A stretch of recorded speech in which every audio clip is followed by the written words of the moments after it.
friends, welcome again to this channel, English at your fingertips. Students, today in this video we are going to explain 9th chapter of the class 10th supplementary reader, Bholi. Name of the chapter is Bholi, and it's written by K.A. Abbas. In this video you will study the first part of this chapter, because this chapter is also contained in two videos, first part and part second. Name of the book is Footprints Without Feet and name of the chapter is Bholi. Students, इस chapter में आप भोली नाम की एक लड़की की कहानी पढ़ेंगे. वास्तव में उसका नाम सुलेखा है, लेकिन उसका निक नेम है भोली, क्योंकि वो लड़की बहुत सिंपल है, सादी है.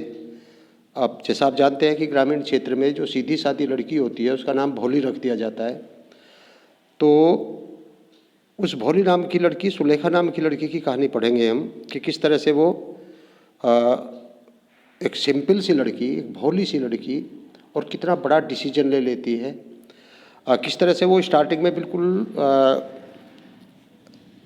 हेजिटेटिंग रहा करती थी, और किस तरह से एक टीचर के कांटेक्ट में आने के बाद उसका सेल्फ कॉन्फिडेंस उसमें आया, किस तरह से उसने एजुकेशन ली और फिर कितना बड़ा डिसीजन उसने ले लिया. तो ये सारी इस चैप्टर में हम स्टूडेंट्स पढ़ने वाले हैं. बहुत ही इंटरेस्टिंग स्टोरी है. तो देखते हैं स्टूडेंट्स, चैप्टर 9 भोली, written by K Abbas. Name of the book is footprints without feet. Line to line explanation Hindi और अंग्रेजी दोनों में. Let's start students. Writer says her name was Sulekha, but since her childhood, everyone had been calling her Bholi, the simpleton. तो क्या कहता है writer students? Writer कहता है कि उसका नाम सुलेखा था, यानी उस लड़की का नाम सुलेखा था. बट सिंस हर चाइल्डहुड, लेकिन उसके बचपन से ही, एवरीवन, हर कोई, हैड बीन कॉलिंग हर भोली, हर कोई उसे भोली कहता था. द सिंपलेटन, सिंपलेटन का मतलब सीधी सादी. चूँकि वो लड़की सीधी सादी थी, इसलिए हर कोई उसको किसके नाम से पुकारता था? भोली कह करके पुकारता था. इट मीन्स उसका नाम जो भोली पड़ा था वो इसलिए पड़ा था क्योंकि वो लड़की बहुत सिंपल थी, बहुत सीधी थी. She was the fourth daughter of नंबरदार रामलाल. स्टूडेंट्स, गांव में एक पोस्ट हुआ करती थी पहले, जिसको नंबरदार कहते थे. एक पोस्ट क्या, एक डिग्निफाइड, एक डिग्निटीज थी, और एक सम्मानित व्यक्ति को नंबरदार कह दिया करते थे, और सभी जो है उसकी रिस्पेक्ट किया करते थे और उसको रिगार्ड देते थे. तो नंबरदार रामलाल नाम था उनका. उनकी वो फोर्थ डॉटर थी, यानी चौथी बेटी थी. When she was 10 months old, जब वो 10 महीने की थी, she had fallen off the cot off her head, on her head, and perhaps it had damaged some part of her brain. तो क्या कहता है स्टूडेंट्स राइटर की, जब वो 10 महीने की थी, यानी उसकी एज केवल 10 months थी, she had fallen off the cot. Cot माने होती है स्टूडेंट्स खाट, चारपाई जिसको हम कहते हैं. ऑन हर हेड, अपने सिर के बल. तो जब उसकी आयु केवल 10 महीने की थी तो वो अपनी खाट से, अपनी चारपाई से सिर के बल गिर गई थी. एंड परहैप्स, और शायद, it had damaged some part of her brain, और हो सकता है शायद इससे उसके दिमाग का, ब्रेन का कुछ हिस्सा डैमेज्ड हो गया, क्षतिग्रस्त हो गया. That was why she remained A backward child, और यही कारण था कि वो एक पिछड़ी रह गई बच्ची. And came to be known as Bholi the simpleton, और यही कारण था कि उसका नाम भोली पड़ गया. क्योंकि वो सीधी सादी रही तो उसका नाम भोली पड़ गया. यानी उसका मस्तिष्क जो डैमेज होने के कारण वो थोड़ी सी बैकवर्ड रह गई, थोड़ी सी स्लो लर्न रह गई, और स्लो लर्नर होने के कारण उसका नाम क्या पड़ गया स्टूडेंट्स? भोली पड़ गया. At the birth she was very fair and pretty, यानी जन्म के समय वो बच्ची बहुत फेयर, माने फेयर कलर यानी गोरी, एंड प्रेटी और सुंदर थी. यानी जब उसका जन्म हुआ था तो तब वो बहुत फेयर कलर की थी और सुंदर सी बच्ची थी. प्रेटी, प्रेटी माने सुंदर थी, यानी जन्म के समय वो बहुत सुंदर थी और बहुत गोरे रंग की थी. But when she was 2 years old, लेकिन जब वो 2 वर्ष की थी, she had an attack of small pox, और जब वो 2 साल की थी तो उसको स्मॉल पॉक्स हुआ था। स्टूडेंट्स, ये स्मॉल पॉक्स एक बीमारी होती थी जिसको चेचक कहा जाता था, इसको माता कहा जाता था कि माता निकल आई। Only the eyes were saved but the entire body was permanently disfigured by deep black pox. और क्या हुआ इससे बच्चों? इससे ये हुआ स्टूडेंट्स कि उसकी आँख तो बच गई थी और आँख को छोड़ करके बाकी सारी जो उसका शरीर था उस पर चेचक के काले धब्बे पड़ गए थे। और उन काले धब्बे पड़ने से वो भी कैसे थे? स्थायी रूप से, और डिसफिगर्ड हो गई थी।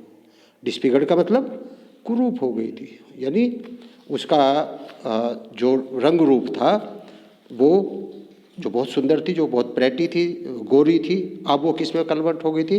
अब वो कुरूप में कन्वर्ट हो गई थी। स्टूडेंट्स, आपने देखा होगा, अब हालांकि ऐसा होता नहीं है, जिसको चेचक निकलती तो उसके चेहरे पर, उसके शरीर पर हर जगह गड्ढे गड्ढे से बन जाते हैं। और वो जो गड्ढे गड्ढे से बन जाते हैं, वो दाग जो धब्बे बन जाते हैं, वो चेचक के हुआ करते थे। और उसको जो हमारी रीजनल लैंग्वेज में कहते थे कि उसके मुंह पर रण है। रण का मतलब वो चेचक के स्पॉट्स थे। आगे कहता है writer little Sulekha could not speak till she was 5। जब तक वो 5 साल की हुई छोटी सुलेखा बोल नहीं पाई थी। And when at last she learn to speak, और जब उसने बोलना सीखा तो शी स्टैमर्ड माने हकलाई। तो पहले तो 5 साल तक बोली नहीं, और 5 साल के बाद जब उसने बोलना शुरू किया तो वो क्या? स्टैमर्ड करने लगी, यानी हकलाने लगी। तो इसके कारण क्या हुआ? The other children often made fun of her, mimicked her. और दूसरे बच्चे क्या करते थे? अक्सर उसकी मजाक उड़ाते थे। कैसे करके? मिमिक्ड माने उसकी नकल उतार करके। तो जो दूसरे बच्चे थे उसकी नकल उतार करके उसकी मजाक उड़ाते थे। अब वैसे भी देखो बच्चों, जो बच्चा हकलाता है तो दूसरे बच्चे उसकी नकल उतार करके उसको चिढ़ाने की कोशिश करते हैं, उसको सताने की कोशिश करते हैं, उसकी मजाक उड़ाने की कोशिश करते हैं। तो रिजल्ट क्या हुआ? As a result she talked very little. और परिणाम क्या था? क्योंकि उसको पता था उसकी बोलते सब उसकी मजाक उड़ाएंगे, इसलिए वो बहुत कम बोलती थी, बोलती नहीं थी। अब देखिए 2-3 चीज़ें होगी स्टूडेंट्स। अब ब्रेन डैमेज होने के कारण स्लो लर्नर थी, बैकवर्ड थी। चेचक निकलने का कारण डिसफिगर्ड हो गई थी, और बोलने में वो स्टैमर्ड करती थी, यानी हकलाती थी, तो सब उसका मजाक उड़ाते थे। तो यानी उसके सामने 3 समस्याएं, स्लो लर्नर, दूसरा डिसफिगर्ड, तीसरा स्टैमर्ड। तो इस तरह से वो ये भी एक रीज़न था कि उसके सिंपल होने का।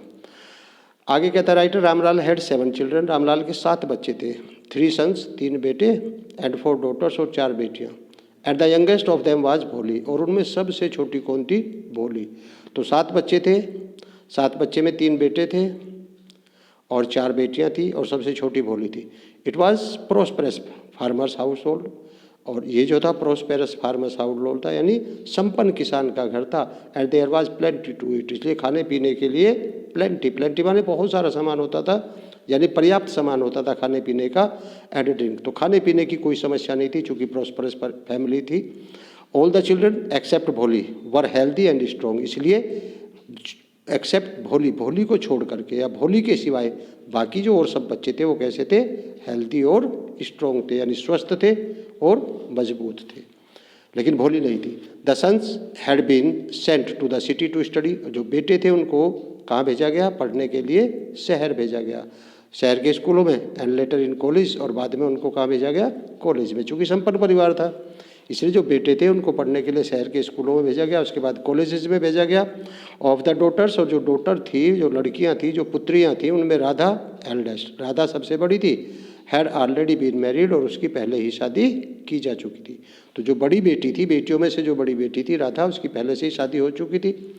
द सेकेंड डॉटर, और जो दूसरी बेटी थी Mangala's marriage had also been settled, तो मंगला की शादी भी सेटल हो चुकी थी, यानी तय की जा चुकी थी। And when that was done, और जब ऐसा हुआ, Ramlal would think of the third, Ramlal तीसरी बेटी के बारे में सोच रहा था। तीसरी बेटी का नाम क्या था students? Champa.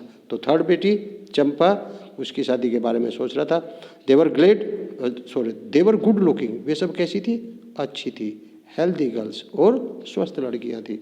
But it was not difficult to find bridegrooms, इसलिए उनके लिए वर तलाशना, दूल्हा ढूंढना बहुत मुश्किल कार्य नहीं था। आप देखिए स्टूडेंट्स, फर्स्ट कंडीशन क्या होती है कि यदि लड़की सुंदर होती है, स्वस्थ होती है और उनके लिए जो दूल्हा ढूंढना होता है वो मुश्किल काम नहीं होता, क्योंकि फर्स्ट प्रायोरिटी क्या होती है सबकी कि लड़की पढ़ी लिखी हो, स्वस्थ हो, सुंदर हो।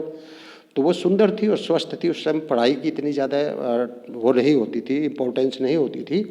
तो चूंकि वो लड़कियां स्वस्थ थी, सुंदर थी, इसलिए उनके लिए दूल्हा ढूंढना कोई मुश्किल कार्य नहीं था। But Ramlal was worried about भोली। रामलाल किसके बारे में चिंतित था? भोली के बारे में चिंतित था। She had neither good looks NOR intelligence. अब ना तो वो देखने में सुंदर थी और ना ही वो बुद्धिमान थी।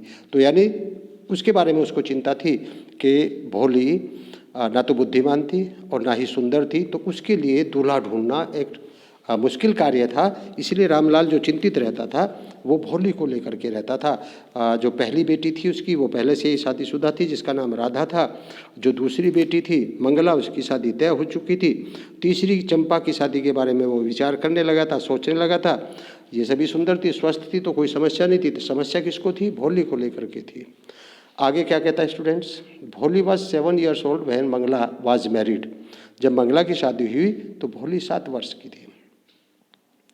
The same year A primary school for girls was open in their village. और उसी साल, जिस साल मंगला की शादी हुई थी और भोली की उम्र 7 साल थी, उसी साल गांव में एक प्राइमरी स्कूल खुला था। The tehsildar sahib came to perform its opening ceremony. और जो तहसीलदार साहब थे वो इसकी शुरुआत करने के लिए आए थे। ही सेड टू रामलाल, उसने रामलाल से कहा, as a revenue official you are the representative of the government in the village. कि चूँकि वो क्या था, आपने पता था ना कि नंबरदार थे। तो तहसीलदार ने कहा उसको कि क्योंकि तुम जो है क्या हो, गांव में नंबरदार हो, तो तुम revenue official, you are the representative of the government in the village. तुम सरकार के प्रतिनिधि हो, and so you must set an example to the villagers. इसलिए गाँव वासियों के सामने तुम्हें एक एग्जाम्पल सेट करना है। और क्या करना है? You must send your daughters to school. इसलिए तुम्हें अपनी बेटी को स्कूल में भेजना चाहिए, क्योंकि एक एग्जाम्पल सेट करना है तुम्हें।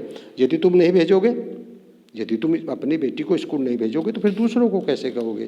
पहले आप अपनी बेटी को स्कूल भेजिए, तुम्हारी बेटी जब स्कूल जाएगी तो दूसरे तुम्हें फॉलो करेंगे कि नंबरदार की बेटी भी स्कूल जाती है, तो वो भी अपनी बेटियों को स्कूल में भेजेंगे। तो आपको एक एग्जाम्पल उनके सामने सेट करना है। आगे क्या कहता है students writer? That night when Ramlal consulted his wife. उस रात्रि को जब रामलाल ने अपनी पत्नी से इस बारे में सलाह मशविरा किया, कंसल्ट माने सलाह मशवरा करना, शी क्राइड, तो वो चिल्ला उठी। क्या? Are you crazy? क्या तुम पागल हो गए हो? रामलाल की पत्नी रामलाल को कह रही है। देखिए बच्चों, समझिए कितनी इंपॉर्टेंट बात है कि उस टाइम कैसा समय था कि बेटी को पढ़ाना कितना मतलब एक तरह से बेटी को शिक्षित करना, एजुकेटेड करना, उसके गुण संपन्न नहीं होते थे बल्कि अवगुण माना जाता था। तो इसलिए वो अपने पति को कह रही है, रामलाल को कह रही है, भोली की मदर, कि तुम पागल हो गए हो। If girls go to school, वो क्या कहती है कि यदि लड़कियां स्कूल जाएंगी, यदि बेटियां स्कूल जाएंगी तो क्या होगा? Who will marry them? तो फिर उनके साथ शादी कौन करेगा? यानी उस टाइम पढ़ी लिखी लड़की की शादी होना मुश्किल होता था। समझिए स्टूडेंट्स, आज के टाइम में यदि कोई लड़की पढ़ी लिखी नहीं है तो उसका शादी होना मुश्किल है, लेकिन वो टाइम ऐसा था कि लड़कियों को पढ़ाना लिखाना वो इम्पोर्टेंट नहीं था, बल्कि मैंने जैसा बताया आपको, वो अवगुण माना जाता था। लेकिन क्या हुआ? But Ramlal had not the courage to disobey the tehsildar. चूँकि वो रिप्रेजेंटेटिव थे गवर्नमेंट के, इसलिए तहसीलदार की आज्ञा का उल्लंघन नहीं कर सकते थे। इतना करेज, इतनी हिम्मत, इतना साहस रामलाल में नहीं था। तो रामलाल को तहसीलदार ने कहा कि तुम्हें भेजना चाहिए। पत्नी ने कहा तुम पागल हो क्या? लेकिन उसको क्या तहसीलदार की बात माननी थी? उसके अंदर हिम्मत नहीं थी कि उसकी आज्ञा का उल्लंघन कर दे। At last his wife said, और आखिर में उसकी पत्नी ने कहा, I will tell you what to do, कि मैं बताऊंगी तुम्हें क्या करना चाहिए। सेंड भोली टू स्कूल, उसने कहा भोली को स्कूल भेज दो। As it is there is a little chance of her getting married, वैसे भी उसकी शादी होने के बहुत कम चांस है। क्यों?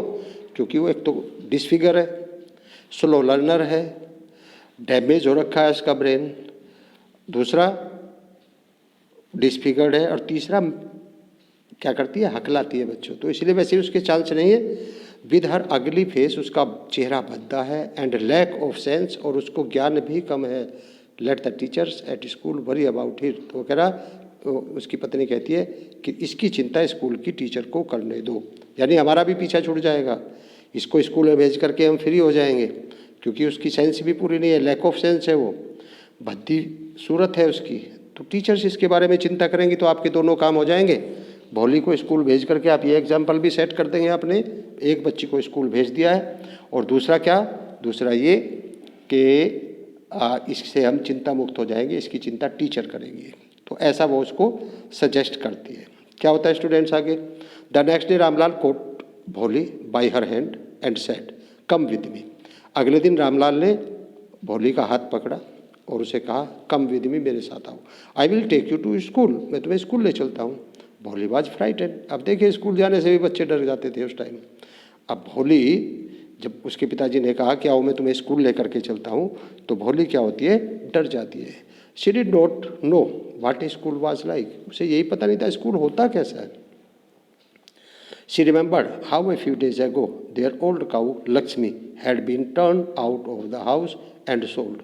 अब उसको देखिए वो डर गई थी, क्योंकि उसको ये बात याद थी कि किस तरह से उनकी कुछ दिन पहले उनकी जो बूढ़ी गाय थी, जिसका नाम क्या था, Lakshmi, had been turn out of the house, उसे घर से निकाल दिया था, एंड सोल्ड, और बेच दिया था। तो उसको ये डर हुआ कि ऐसा तो नहीं है कि तुम्हें भी घर से ले जा करके और बाहर के ही बेच दिया जाए, कि बाहर छोड़ करके आ जाए, तो इसलिए वो डर गई थी। क्या कहा उसने, no no no no no no no no no, she shouted in terror, वो भयभीत होकर के चिल्लाई, एंड पुल हर हैंड, अपना हाथ खींचा, away from her father's grip, अपने पिताजी की पकड़ से। ग्रिप माने होती है बच्चों पकड़, तो जो पिताजी ने हाथ पकड़ रखा था, झटके से हाथ खींचा और कहा ना ना ना मैं स्कूल नहीं जाना चाहती। वो भयभीत होकर के और वापस चल जाती है। What's the matter with you you fool, shouted Ramlal. Ramlal चिल्लाया और चिल्ला करके बोला, अरे मूर्ख, क्या हो गया है तुम्हें, I am only taking you to school, मैं तुम्हें केवल स्कूल ही तो ले जा रहा हूँ। देखिए बच्चे के दिमाग में क्या आया था कि कहीं लक्ष्मी नाम की जो गाय थी उसकी तरह से उसको बेचना दिया जाए। तो पिताजी ने उसको चिल्ला कर, क्या तुम पागल हो क्या, अरे मैं तुम्हें स्कूल ही तो ले जा रहा हूँ। Then he told his wife, और फिर उसने अपनी पत्नी से कहा, क्या कहा, let her wear some decent clothes today, कि इसे आज अच्छे से कपड़े पहना देना, डिसेंट माने अच्छे, और else what will the teachers and the other school girls think of us when they see her, और यदि आप इसको ऐसे अच्छे अच्छे कपड़े नहीं बनाओगे तो स्कूल की टीचर और स्कूल में जो दूसरी लड़कियां आई हुई होंगी वो क्या सोचेंगी, वो ये सोचेंगे कि इनके पास न्यू क्लोथ्स भी नहीं है, यानी एक नंबरदार की बेटी किस तरह के कपड़े पहन करके स्कूल में आई है, तो इसलिए तुम इसे अच्छे से कपड़े पहना देना, वो अपनी पत्नी से कहता है। क्या हुआ, new clothes had never been made for Bholi, Bholi के लिए पहले कभी नए कपड़े बनवाए नहीं गए थे। The old dresses of her sisters were pass on to her, क्योंकि जो उसकी बड़ी बहनें थी उनकी जो पुरानी ड्रेसेस थी, वो पुराने कपड़े होते थे, वो उसको दे दिए जाते थे। ऐसा स्टूडेंट्स अब ऐसा नहीं है, लेकिन पहले ऐसा बहुत होता था कि जो बड़े बच्चे घर में होते थे उनके कपड़े छोटे बच्चे पहन करके, और वो पल्ले में पड़ते थे, छोटे बच्चे अपने बड़ों के कपड़े पहनते थे, यानी जो छोटा बच्चा होता था उसके नए कपड़े सिलवाने की ज़रूरत नहीं होती थी, क्योंकि जो ग्रोविंग चाइल्ड होते हैं उनके कपड़े बहुत जल्दी छोटे हो जाते हैं, और पहले होते भी नहीं थे कपड़े बहुत ज़्यादा, एक या दो जोड़ी कपड़े हुआ करते थे। जैसे ही वो बड़ा हुआ तो उसके एक दो जोड़ी कपड़े सिलवा दिए, उसके कपड़े छोटे बच्चों ने पहन लिए। तो ऐसा ही भोली के साथ होता था, चूँकि भोली की तो 3 बड़ी सिस्टर्स थी, जो 3 बड़ी सिस्टर्स थी उनके कपड़े उसको पास ऑन कर दिए जाते थे। No one care to mend or wash her clothes, और कोई भी उसके कपड़ों को ठीक करने का या धोने के बारे में भी चिंता नहीं करता था। किसी को परवाह नहीं थी कि उसके कपड़े पुराने हैं, उसके कपड़े फटे हुए हैं, उनकी मरम्मत कर दी जाए या उनकी धुलाई कर दी जाए, कोई नहीं सोचता था। But today she was lucky to receive a clean clothes, लेकिन आज तो वो खुश हो गई।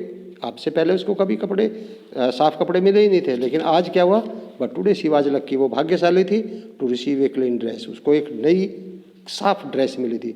विच had shrunk after many washings, जो श्रंक हो चुकी थी। श्रंक का मतलब स्टूडेंट्स क्या होता है, सिकुड़ चुकी थी, आफ्टर मैनी वॉशिंग्स, बहुत सारी धुलाई होने के बाद, यानी अनेकों बार धुलने के बाद जो सिकुड़ चुकी थी वो ड्रेस उसको आज मिल गई थी। इससे पहले एंड नो लॉन्गर फिटेड चंपा, और अब वो चंपा को ठीक आती भी नहीं, यानी चंपा वाली ड्रेस जो उसको ठीक नहीं आती थी, जो अनेकों बार धुल करके श्रिंक हो चुकी थी, वो उसको दे दी गई। शी वाज इवन बाथर, उसको आज क्या किया था, बाथर भी कराया गया था। देखिए कोई नहीं रहता था, कोई कपड़े नहीं पहनाता था, लेकिन आज उसको नहलाया भी गया, उसको अच्छे कपड़े पहनाए गए। एंड ऑयल, और सिर में तेल लगाया गया। वाज रबड़ माने रगड़ा गया, एंड टू हर ड्राई, उसके सूखे, एंड मेटेड हेयर, मेटेड माने होता है उलझे हुए, तो आज उसके उलझे हुए बालों में तेल भी लगाया गया, उसे नहलाया भी गया, उसको अच्छे कपड़े भी पहनाए गए। ये उसके लिए क्या था, यूनिक एक्सपीरियंस था, और उसके लिए ये एक लक की बात थी। क्या हुआ, only then did she begin to believe, अब उसे विश्वास हुआ that she was being taken to place, कि वो किसी ऐसे स्थान पर ले जाया जा रहा है उसको, बेटर देन हर होम, जो उसके घर से अच्छा है। अदरवाइज वो क्या सोच रही थी कि लक्ष्मी की तरह उसको बेच ना दिया जाए, इसलिए वो अपसेट थी। लेकिन अब वो इस बात को उसे विश्वास हो चुका था कि उसको किसी अच्छी जगह ले जाया जा रहा। When they reached the school, जब वे स्कूल पहुंची, the children were already in the classroom, तो बच्चे पहले से ही क्लासरूम में थे। Ramlal handed over his daughter to the head mistress, और रामलाल ने क्या किया, हैंडेड ओवर कर दिया अपनी बेटी को टू हेड मिस्ट्रेस, यानी प्रधान अध्यापिका को। रामलाल ने अपनी बेटी को जो वहाँ की प्रधान अध्यापिका थी उसको सौंप दिया। Left alone the poor girl looked about her with fear laden eyes, और जब वो उसको छोड़ करके जा रहे थे तो उस लड़की ने क्या था, पुअर गर्ल लुक्ड अबाउट हर, उसकी तरफ देखा, विद फियर लेडन आइज, किससे, डरी हुई आंखों से। डरी हुई आंखों से उस लड़की ने अपने पिता को देखा। और देयर वर सेवरल रूम्स, हाँ सॉरी, उस स्कूल को देखा, और क्या था, there were several rooms, several माने होता है अनेकों, वहाँ बहुत सारे कमरे थे। And in each room girls like her squatted on mats reading from books और राइटिंग ऑन स्लेट्स। तो जब भी उसने देखा, जहाँ भी उसने देखा, तो कई सारी, जिधर भी देखती थी हर कमरे में लड़कियाँ थी, और लड़कियाँ मैट्स पर, मैट्स मतलब दरी, बैठ करके क्या कर रही थी, स्क्वेटेड ऑन मैट्स, लड़कियाँ दरियों पर बैठ करके रीडिंग फ्रॉम बुक्स, या तो पुस्तक पढ़ रही थी, और राइटिंग और स्लेट्स, या स्लेट्स पर लिख रही थी। द हेड मिस्ट्रेस आस्क्ड बोली sit down in A corner in one of the classroom, और जो हेड मिस्ट्रेस थी, जो प्रधान अध्यापिका थी, जो मुख्य अध्यापिका थी, उसने भोली से भी कहा कि एक रूम के कोने में जा कर के बैठ जाइए। क्या हुआ students, Bholi did not know that exactly a school was like and what happen there. अब भोली को नहीं पता था कि वास्तव में स्कूल होता क्या है, एंड व्हाट हैपन, और वहाँ होता क्या है। But she was glad to find so many girls almost of her own age, और लेकिन वो इस बात से बड़ी खुश हुई कि वहाँ बहुत सारी लड़कियाँ थी, और वो सब उसी की एज की थी, वो उपस्थित थी। तो बहुत सारी लड़कियाँ जो उसी की आयु की थी, उनको देख करके वो बहुत खुश हुई थी। शी होप्ड, उसे उम्मीद थी, उसे आशा थी, that one of these girls might become her friend, कि इनमें से कोई ना कोई लड़की तो उसकी सहेली बनी जाएगी। बहुत सारी लड़कियां वहाँ पर उपस्थित थी, तो उसको ये उम्मीद थी कि कोई ना कोई लड़की उसकी सहेली बन जाएगी। The lady teacher who was in the class was saying something to the girls, और जो लेडी टीचर क्लास में थी, जो महिला अध्यापक क्लास में थी, वो लड़कियों को कुछ ना कुछ कह रही थी। बट भोली कुड नॉट अंडरस्टैंड नथिंग, लेकिन भोली कुछ नहीं समझ सकी। She looked at the pictures on the wall, जो दीवार पर तस्वीरें बनी हुई थी, पिक्चर्स बनी हुई थी, वो उनकी तरफ देख रही थी। द कलर्स फैसिनेटेड हर, और जो रंग बिरंगे कलरफुल जो तस्वीरें थी, वो उसको क्या कर रही थी, फैसिनेटेड कर रही थी, यानी आकर्षित कर दिया था उस कलर्स ने। द हॉर्स वॉज ब्राउन, और क्या देखा उसने कि घोड़ा ब्राउन था, just like the horse on which the tehsildar had come to visit their village, ठीक उसी प्रकार से जिस तरह के घोड़े पर तहसीलदार चढ़ करके, राइड करके उसके गांव में विजिट करने आते हैं। तो घोड़े का कलर बिल्कुल ठीक वैसा ही ब्राउन था। तो वो दीवार पर देखती है। फिर क्या देखती है, the goat was black like the goat of their neighbour, और जो बकरी है वो कैसी है, ब्लैक है, जैसा कि उसके पड़ोस की बकरी का रंग है। द पैरट वॉज ग्रीन, और जो तोता है वो कैसा देख रही है, वो दीवार पर जो बना हुआ है पिक्चर, कि वो ग्रीन है लाइक द पैरट्स, जैसे तोते होते हैं। She had seen in the mango orchard, जैसा कि उसने आम के बाग में देखा है, आम के बगीचे में देखा है। And the cow was just like their Lakshmi, और जो गाय की तस्वीर बनी है वो ठीक ऐसी है जैसी कि उनकी लक्ष्मी थी। एंड सडनली, और अचानक, भोली नोटिस, भोली ने देखा that the teacher was standing bye her side, कि टीचर उसके पास खड़ी है, स्माइलिंग एट हर, उस पर मुस्कुरा रही है। जब वो तस्वीरों को देख रही थी, घोड़े को देख रही थी, बकरी को देख रही थी, पैरट को देख रही थी, काऊ को देख रही थी, उसका ध्यान उनको देखने में था, तभी वो देखती है कि टीचर उसके पास में आकर के खड़ी हो जाती है और मुस्कुराती है। What's your name little one? Teacher ने पूछा, बेटा क्या नाम है आपका? उसने कहा भो भो भो भो। अब आपने बच्चों देखा ना, वो पहले से ही स्टैमर्ड करती थी तो बोल नहीं पाई। और वैसे भी बच्चों क्या होता है, जो स्टैमर करता है बच्चा, और जब वो कोई अननोन पर्सन उससे बात करता है या उसको डांटा जाता है तो वो ज़्यादा ही स्टैमर्ड करता है। अब चूंकि वो अननोन पर्सन थी, उसके लिए टीचर थी, लेकिन वो तो नहीं जानती थी ना, फर्स्ट मीटिंग थी उसकी, तो पहले दिन में उससे मिल रही थी, तो वो टीचर को देख करके स्टैमर्ड करती है और नहीं बोल पाती, भो भो भो, she stammered, no further that, और इससे आगे वो कुछ नहीं बोल पाई। Then she began to cry and tears followed her from her eyes in a helpless flood. क्या होता है जब वो कुछ नहीं बोल पाई तो उसने क्या कर दिया? Began to cry, रोना शुरू कर दिया। And tears flowed from her eyes in a helpless flood. और उसकी आंखों से आंसू फ्लड यानी बाढ़ की तरह से बहने लगे। फिर से स्टूडेंट्स क्या है? हाइपरबोल फिगर ऑफ स्पीच, आंसू बाढ़ की तरह बहने लगे। She kept her hand down as she sat in her corner, और वो जो अपने कोने में बैठी हुई थी तो अपना सिर झुकाए, डाउन, हेड डाउन करके, यानी सिर झुकाए हुए बैठी रही कॉर्नर में। Not daring to look up, और वो ऊपर देखने का साहस नहीं कर सकी। डेयरिंग माने साहस करना। एट द गर्ल्स, उन लड़कियों की तरफ, हु शी न्यू, जिनको जानती थी, were still laughing at her, जो अब भी उस पर हंस रही थी। चूंकि वो भो भो भो भो करके बोल नहीं पाई, तो दूसरी गर्ल्स थी वो लाफिंग कर रही थी उसके ऊपर, और इसलिए इसने रोना शुरू कर दिया था। अपना सिर झुकाए रही एक कोने में बैठी हुई, वो हिम्मत नहीं कर सकी कि अपना सिर उठा करके उन लड़कियों की तरफ देख सके जो अभी भी उसकी तरफ देख रही थी और उस पर हंस रही थी। क्या हुआ students? when the school bell rang, जब स्कूल की छुट्टी की घंटी बजी, all the girls secured out of the classroom, तो सभी लड़कियां जो थी वो क्या हुई,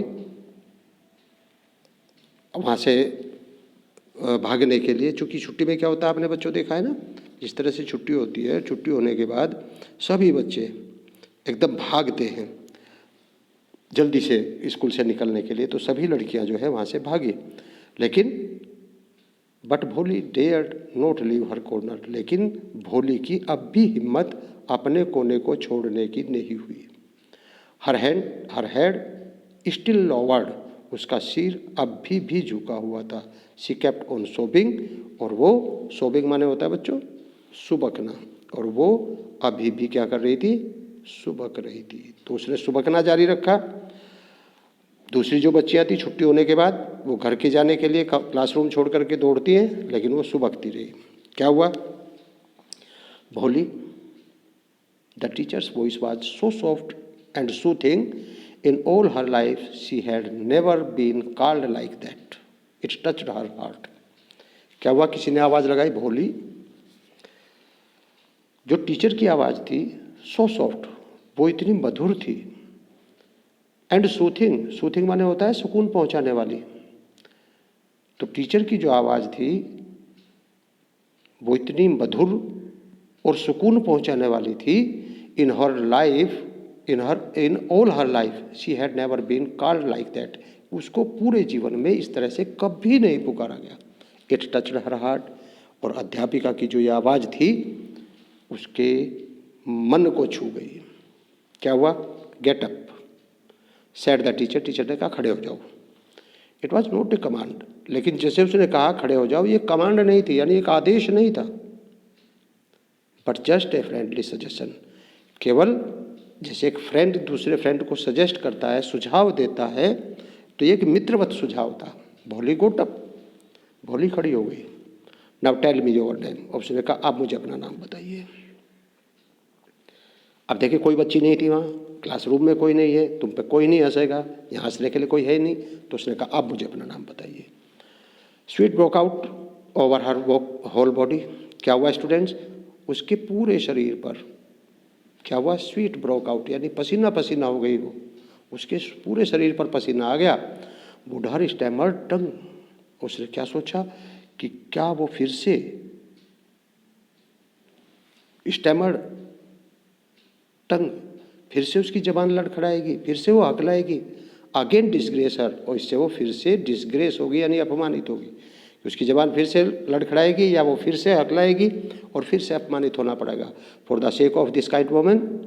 लेकिन उस दयालु महिला के खातिर, सेक माने होता है स्टूडेंट्स खातिर। However she decided to make an effort, फिर भी उसने सोचा कि चलो एक एफर्ट करते हैं, कोशिश करके देखते हैं। She had such A soothing voice, चूँकि उसकी जो वॉइस थी वो बहुत प्रिय थी, बहुत सुकून पहुंचाने वाली थी। She would not laugh at her, और उसने सोचा कि शायद वो उस पर नहीं हंसेगी, चूँकि उसने जो पहले उसको बहुत ही लविंगली पुकारा था भोली कह करके, तो उसको ये लगा भोली को, चूँकि पहले कभी इतने प्यार से किसी ने उसको पुकारा ही नहीं है, तो उसको ये लगा कि ये बहुत ही अच्छी महिला है, तो शायद वो उस पर नहीं हंसेगी। वो करती थी, फिर स्टैमर्ड किया उसने, भो भो भो भो, शी बिगेन टू स्टैमर, उसने हकलाना शुरू कर दिया। वेल डन, बहुत अच्छा, शाबाश शाबाश।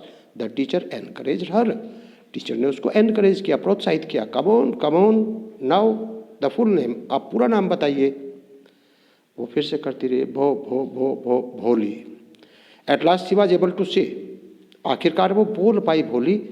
इट हैड फेल्ट रिलीव्ड, और उसे बहुत ही रिलीफ महसूस हुआ, बहुत राहत महसूस हुई। As if it was a great achievement, मानो कि उसके लिए ये एक बहुत बड़ा उपलब्धि हो, उसने बहुत कुछ प्राप्त कर लिया भोली कह करके, अपना पूरा नाम प्रोनाउंस करके, तो उसके लिए बहुत राहत भरा था ये। टीचर ने कहा वेल डन। द टीचर पैटेड माने होता थपथपाना, हर अफेक्शनेटली, प्यार से। टीचर ने उसे प्यार से थपथपाते से कहा बहुत अच्छा, शाबाश। And said put the fear out of her heart, उसने कहा कि अपने मन में से, अपने दिल में जो डर आपके बैठा हुआ है, उस डर को निकाल दो। And you will be able to speak like everyone else, और यदि आपने अपना डर निकाल दिया तो आप फिर जैसे दूसरे बच्चे बोलते हैं, जैसे दूसरे बच्चे बात करते हैं, आप भी उनकी तरह से बात करने लगोगे। जब भोली को उसने इस तरह से कंसोल किया, भोली ने इस तरह से उसको एनकरेज किया, भोली को टीचर ने इस तरह से मोटिवेट किया, तो भोली को सरप्राइज हुआ और भोली ने कहा, भोली लुक अप, ऊपर देखा, as if to ask really, उसने पूछा सचमुच, वास्तव में क्या मैं भी सब बच्चों की तरह बोल पाऊंगी जैसे सब बच्चे बोलते हैं? तो टीचर ने उसको प्रोत्साहित किया। इस तरह से स्टूडेंट्स, भोली अपना नाम लेने में भी और टीचर के प्रोत्साहित होने से उसको कॉन्फिडेंस उसके अंदर आया। टीचर ने कहा yes it will be very easy, उसने कहा तो बहुत आसान है, तुम बोल पाओगी। You just come to school every day, will you come, बस तुम्हें इसके लिए क्या करना होगा, तुम्हें इसके लिए रोज आना, स्कूल आना पड़ेगा। फिर उसने पूछा क्या तुम रोज स्कूल आओगी? भोली नोडिड माने होता है स्टूडेंट्स हाँ में सिर हिलाना, तो भोली ने नोडिड यानी हाँ में सिर हिलाया। नो से इट अलाउड, उसने कहा नहीं सिर नहीं हिलाना, जोर से बोल के बताओ। उसने कहा यस, उसने कहा हाँ। एंड भोली हरसेल्फ वाज एस्टोनिश्ड, और भोली अपने आप पर आश्चर्यचकित हुई, उसको हैरानी हुई उसको, that she had been able to say it, क्योंकि अब की बार जो उसने यस बोला था, अब की बार वो कम स्टैमर्ड हुई और उसने तीसरे प्रयास में यस बोल दिया, जबकि उससे पहले जब भोली बोलने में उसे बहुत लंबा एफर्ट करना पड़ा था। उसने कहा don't tell you now take दम, उसने क्या कहा, जब उसने कहा था तो उसने कहा did not I tell you, कि क्या मैंने आपको बताया नहीं था, नाउ टेक दिस बुक, क्या नहीं बताया था कि तुम दूसरे बच्चों की तरह से, जैसे दूसरे बच्चे बात करते हैं तुम भी ऐसे बोलोगे। तो जब यस उसने कहा तो उसको खुद पर आश्चर्य हुआ था। टीचर ने उसको फिर कॉन्फिडेंस दिलाया, उसने कहा देखो मैंने कहा था ना कि तुम भी दूसरे बच्चों की तरफ, लगा ना टेक दिस बुक, अब ये किताब ले लो। The book was full of nice pictures, जो किताब थी उसमें अच्छी अच्छी पिक्चर्स बनी हुई थी। And the pictures was in colour, और वो सारी जो पिक्चर थी वो क्या थी, कलरफुल थी। Dog, cat, goat, horse, parrot, tiger and a cow, just like Lakshmi, Lakshmi की तरह की। And with every picture was a word in a big black letters, और हर तस्वीर के साथ, हर पिक्चर के साथ एक बिग ब्लैक लेटर्स में वर्ड्स लिखे हुए थे। तो बुक में केवल पिक्चर्स थी और उनके साथ एक ब्लैक लेटर्स लिखे हुए थे, कुछ यानी शब्द लिखे हुए थे। क्या हुआ?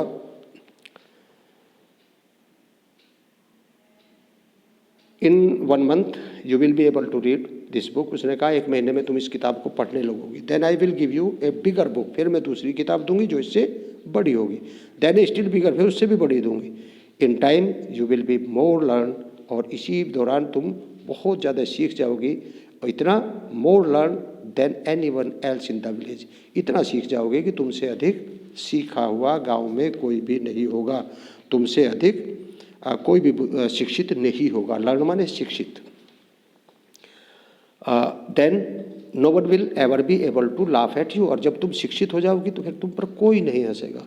People will listen to you, लोग तुम्हारी बात सुनेंगे विद रेस्पेक्ट, सम्मान के साथ। And you will be able to speak without the slightest, और बिना स्टैमर किए, बिना हकलाट के, जरा सी भी हकलाट के बिना तुम बोलने में सफल हो जाओगे। जब तुम पढ़ लिख जाओगे, गांव में सबसे ज़्यादा तुम पढ़ जाओगे, सब तुम्हारी रेस्पेक्ट के साथ तुम्हारी बात सुनेंगे, और तुम बिना हकलाट के, जरा सी भी हकलाट के सबसे बात कर पाओगे। अंडरस्टैंड? समझी? Now go home. ठीक है, अब स्कूल जाइए। And come back early tomorrow morning, और कल सुबह जल्दी से फिर स्कूल आना।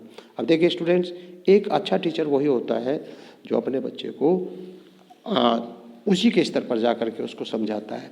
अब भोली को इस टीचर ने इस तरह से समझाया कि फर्स्ट डे उसको ये लगा कि हाँ मेरा भी कोई है, क्योंकि घर पर तो उसका ध्यान नहीं रखा जाता था। हाँ मेरा भी कोई है, उसको एक कॉन्फिडेंस उसके अंदर पैदा कर दिया कि वो क्या कर सकती है। क्या हुआ स्टूडेंट्स आगे? Bholi felt as if suddenly all the bells in the village temple were ringing. Bholi ने अचानक से ऐसा महसूस किया कि उसके गांव के सभी मंदिरों की जो घंटियां हैं वो बजना शुरू हो गई है। And the trees in front of the school house had blossom into big red flowers, और उसके स्कूल के बाहर जो पेड़ था ऐसा लगा जैसे कि उस पर अचानक, ब्लॉसम माने होता है खिल जाना, बिग रेड फ्लावर्स, कि उस पेड़ पर बड़े बड़े लाल फूल खिल गए हैं। हर हार्ट वाज थ्रोबिंग, और उसका जो दिल था वो धड़क रहा था। किससे? विद ए न्यू होप, एक नई उम्मीद के साथ, एंड ए न्यू लाइफ, एक नए जीवन के साथ। देखिए अब तक का जो जीवन था उसका, 7 years की एज हो चुकी थी, उसको कोई प्यार करने वाला नहीं था, उसको कोई नहलाने वाला नहीं था, उसको कोई अच्छे कपड़े पहनाने वाला नहीं था, उसको सिर में कोई तेल लगाने वाला नहीं था। कंघी करनी तो बहुत बड़ी बात थी।